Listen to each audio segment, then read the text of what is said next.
Hello everyone, it's Spurs Radio 96 here, and welcome to the 7th episode of the FIFA 18 Zenit St Petersburg career mode. We begin today's episode in the Russian Premier League away against one of our main rivals, FC Krasnodar. If you haven't checked out the last episode, I suggest you do so, where we began our Europa League campaign against Rosenborg BK and the Russian Cup against CSKA Moscow.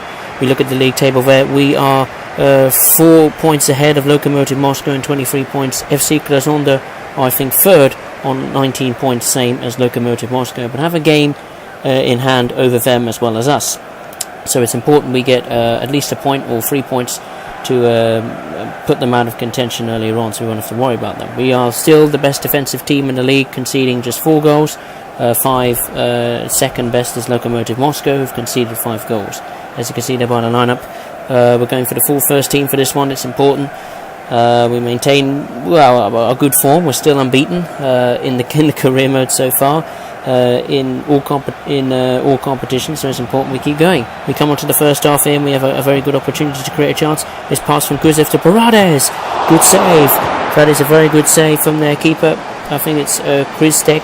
I don't know how you say his name, but good strike from Paredes. Actually went through the feet, through the legs of their defender, and the keeper made a good save there. And we will have our first corner of the game, I think.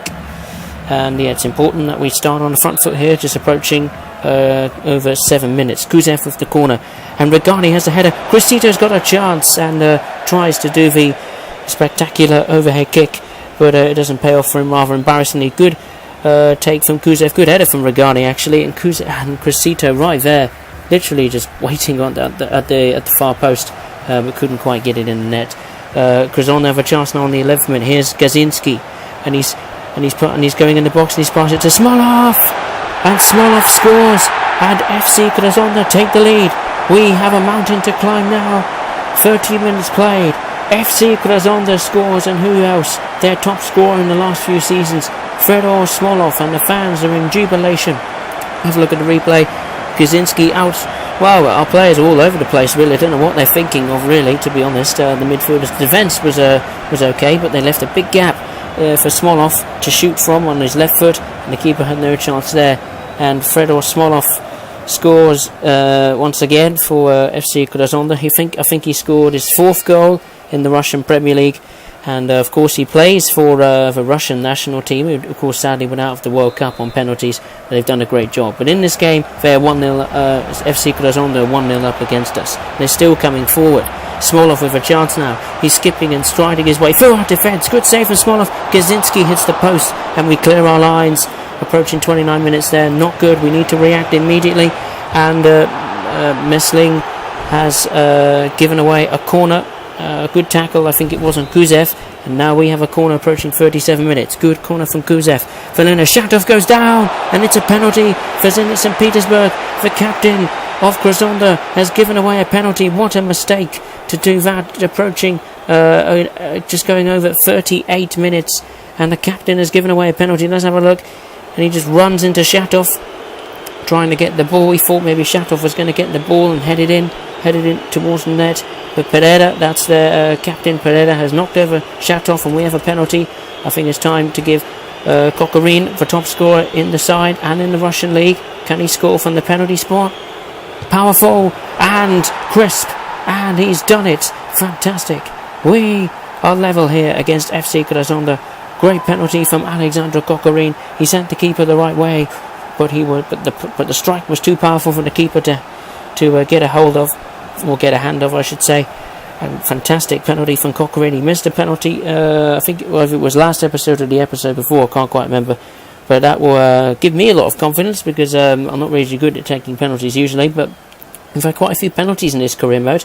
One given Spartak Moscow had a penalty, and I think they scored from it.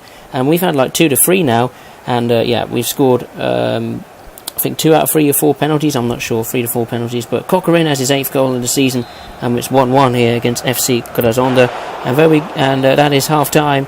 Relieved, I think, is the best description, the word to describe the first half. Relieved to come in at 1-1, because FC Krasnodar were a better side. I have to be honest, they were creating better chances. The midfield was a little bit little bit clueless on what the opposition was going, passes and so on and so forth. But it's 1-1 at half time. We come on to the second half highlights, the 64th minute. We have another chance. Kuzev with a corner, and it's a penalty yet again to Zenit St Petersburg. And Krasnodar this time. I think it's got to be a handball because no replay being shown. And what is going on with FC Krasnodar? They've given away not one but 2 penalties away.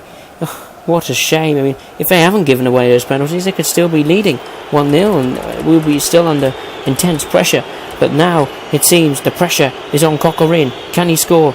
2 out of 2 so far. Goes for power, goes to the left, and Alexander Kokorin scores yet again his second goal of the episode, the second goal in the game.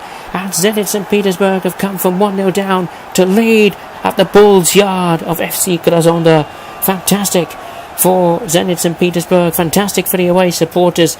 Kokorin converts from the spot twice in today's game. Fantastic. He goes to the left this time, the keeper goes to the right once again for the second successive penalty, and Kokorin with all the power into the top left corner of the net, and absolute delight there for myself, and I'm sure for the entire players as well as the away supporters, because Zenit St Petersburg lead. Alexander Kokorin's got 9 on his back. He's now got 9 goals, top scorer in the league. Fantastic. 76 minutes, and Vilhenna's got a chance for Krasnodar and takes it magnificently, and FC Krasnodar are level here once again. FC Krasnodar fight back with a bang, and FC Smolov and the captain Pereira celebrate with the number 11 of Vilhenna. Nothing I could do about that, nothing the keeper could do about that. Good pass from their player towards Vilhenna, and he just absolutely rifles it on his left foot out the box. Lunev, the keeper, have no chance with that one, and it goes into the top left corner. Same place the ball went when Kokorin took his penalty, and Vilhenna celebrates, and so he should. An absolutely magnificent strike from him, his second goal in the Russian league, and it's level here against FC Krasnodar. Fantastic.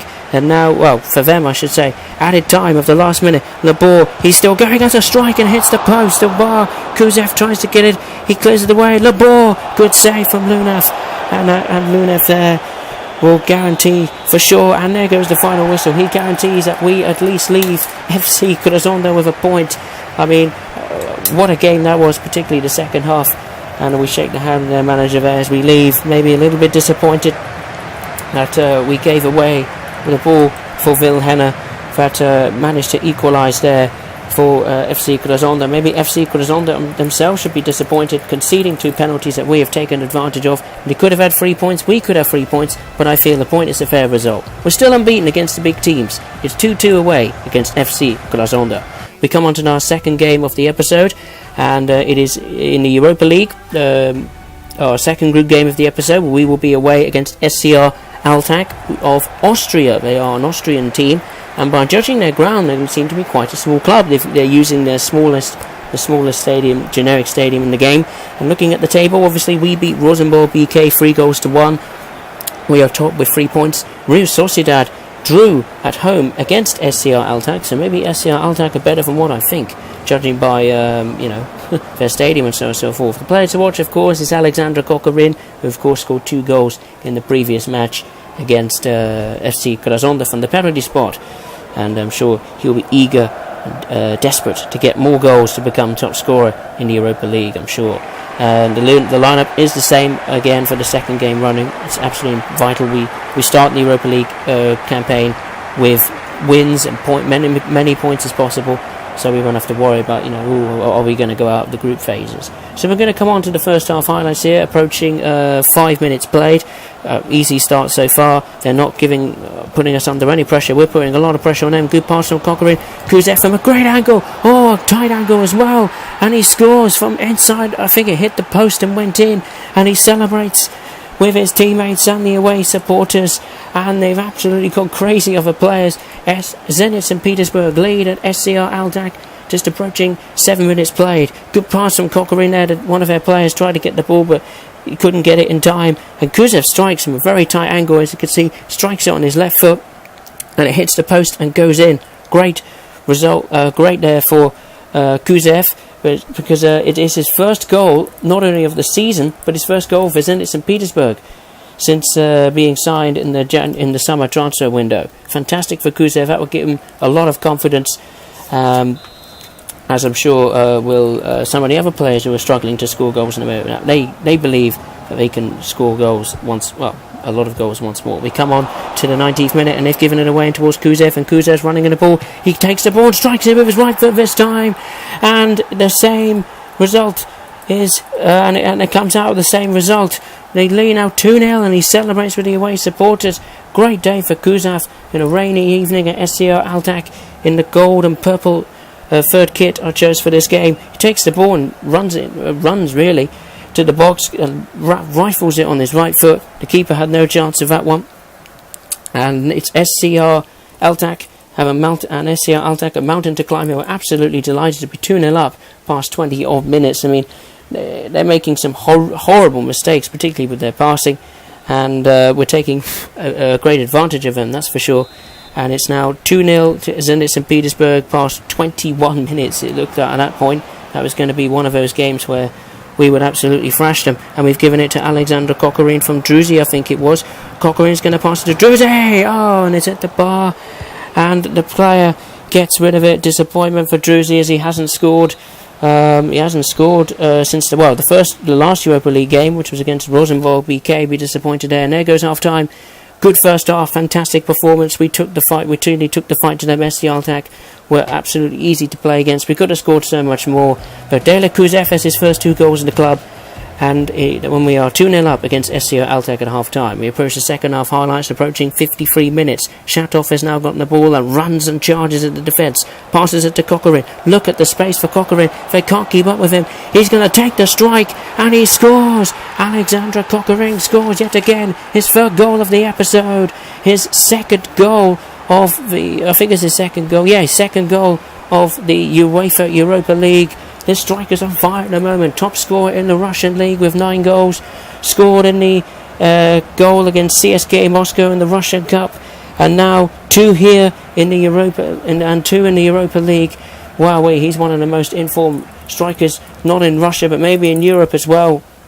Fantastic for Alexander Kokorin. He's really on fire, and it's great to see him taking the chances. And Zenit St Petersburg are 3-0 up now against SCR Altach.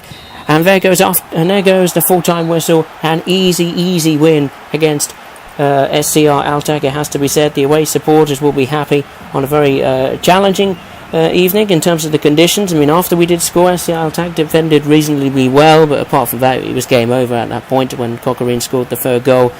Dela Kuzev has 2 goals on the sheet now. Of goals that have been scored in the Europa League. His first 2 goals of the season. Fantastic for Zenit St Petersburg. 3-0 against SC Altach, and a clean sheet for Luna. It finished 3-0. We come on to the final game of the episode, and it was in the Russian League once again. We return home to the Krasnodar Stadium from Austria, where we will be playing up against FC UFA. Of course, we got a draw against FC Krasnodar, so I'm sure the difference in the points margin will be a bit tighter now. It was like 3 points or 4 points against Lokomotiv Moscow, and as you can see, Lokomotiv Moscow are first with 25 points, but we have a game in hand, second with 24 points. I think FC UFA are in the bottom reaches, like 9th or 10th there. I'll put the secondary team out for this game. As you can see, we're still the best defensive team in the league, despite conceding 2 goals against FC Krasnodar. We've got the same goal difference of goals conceded with Lokomotiv Moscow. As you can see, that the secondary team are in action for this match. I thought it's best to give the first team a good rest after we've had a challenging fixture against FC Krasnodar, and then in the Russian League, and then of course quite an easy win against SCR Altach in the UEFA Europa League. Of course, the last time these teams played, we won away against Anzi Macanella 1-0 with Ahmed Hassan scoring his first goal in his debut for the club after we brought him late in the summer transfer window. Hopefully he can score in his first home match. We approach the 14th minute. Hassan now has given it to Paninkov and gives it to Bolos. Good save from Belnov. And we're disappointed that chance didn't quite come out. As the ball going into the back of the net, but there we go. We're still going for it, coming to the 30th minute. Panathinaikos gives it to Ahmed Hassan. He scored in his debut. Is he going to score for his first home game Here, he doesn't. He gives it to Benfiakov. Gives it to Pletnev. Pletnev to strike. Belnev saves once again. He's proving the difference between, well, we're not scoring 2 to 3 goals and FC UFA not being embarrassed in the first half. And we have a corner kick. I think it was, the 30th minute? Yeah, 32nd minute. We have a corner. Ekrin with the chance. Meljev heads it and Krotov heads it away. Belnev punches it away, but concedes yet another corner kick. As you can see there, it was a good header, and it deflects off their defence, and Belnov punches it away for another corner kick, and Polos nearly takes advantage of another corner, but it heads over the bar and onto the roof of the net. We come on, and that's it. I think, half time, and disappointed, obviously, not to be at least 1, 2, 3 goals up, because I think the secondary team put in a much better performance than when we did away against Anzit Macanella. They put in 100%. They created chance after chance after chance. Really, some creative chances as well. And half time, it is Zenit St Petersburg 0, FC UFA 0. And we're going to come on to the results around the grounds, where Anzit Macanella are holding FC Krasnodar to a 0-0 draw. We come on to the second half highlights, and we're still trying to try our very best to get a goal in this tough match against FC UFA. We're giving it to Panikiakov and Hassan. Vita, Crane Vita, good save from Belnov. Headed away from their defence. It's back to Ozdev and nothing comes of it. We come on to the 74th minute, and FC UFA have a chance to come forward for the first time in the second half. Great point towards Slive, and it towards Venek, and it hits the post. Whoa, what a chance that was for FC UFA. They want one of the very rare chances to maybe get a goal and spoil our day, but we're still coming forward on the 85th minute. Panikiakov towards Pletnev, now towards Hassan, and now it's in towards Polozov, and a space for Neighbourlane. Neighbourlane has scored, I think, his second goal of the season, and the left back of all the players you would expect to score would be one of the defenders. Polos, great awareness to find Neighbourlane and acres of space. FC UFA have managed to at last make a defensive mistake. They gave the ball. We tried at long to create chance after chance after chance, and at long last it has been taken, and the fans go crazy. Elmar Neighbourlane scores his second goal for the club, his second goal in the Russian Premier League, and it looks like we're gonna just about nick it here. We're gonna get maybe a 1-0 victory against FC UFA for the secondary team. We're still trying to create chances in added time. Great pass towards Hassan, great save from Belnov, and it's really good save from Belnov. He's been the star player of FC UFA, making some great saves, stopping the scoreline becoming an embarrassment, possibly an embarrassment for FC UFA. But the final whistle has gone, and Zenit St Petersburg have managed to escape with a victory, just about. We've played very, very well. The secondary team put in a fantastic performance. We were creating chance after chance, but the heroic goalkeeping of Belnov for FC UFA, and they had a chance, FC UFA, to score with Venek hitting the post, but Neighbourlane managed to score right at the end, and it's a 1-0 win for Zenit St Petersburg and a clean sheet. Onto the office, and Nikita Goylo has been loaned out to FC Lausanne Sport for a 1-year loan deal. He will rejoin in the January transfer window. We come on to the Russian League table at the end of the episode, and we are back into first place with 8 wins, 3 draws, still undefeated, 24 goals scored, not the best goal scoring in the league, as Lokomotiv Moscow scored 2 more. We still have the best defence, but only by 1, also from Lokomotiv Moscow, and we have 27 points. Lokomotiv Moscow, of course, 2nd with 26 points, FC Krasnodar a 3rd with 26 points, Spartak Moscow a 4th with 24 points, so really, really tight, I think, really tight in the top 4. FC Tosno surprisingly up to 5th with 18 points, CSKA and Dynamo Moscow falling back in 6th and 7th, Rubik Kazan even further in 8th with 16 points. FC Rostov is 10th, and at the bottom Arsenal Tula with 10 points. SK Khabarovsky picking up some points with 7 points. and Amkar Perm Donstedt last. And as you can see, we're top of the Europa League group stage at the moment with 2 straight wins, 6 goals scored, 1 conceded with 6 points. On to the preview for the next episode, and we begin in the Russian Premier League at home at the Krasnodar Stadium against Premier League strugglers Arsenal Tula. Then we will be hosting Real Sociedad, a big game in the Europa League group stage to determine who will come first or second in the group possibly. And then we'll be away against one of our main rivals in the Russian league, CSKA Moscow. I'm sure it'll be a hard match indeed. So I want to say thank you very much for watching. We'll see you for the next episode of the Zenit St Petersburg career mode. Take care.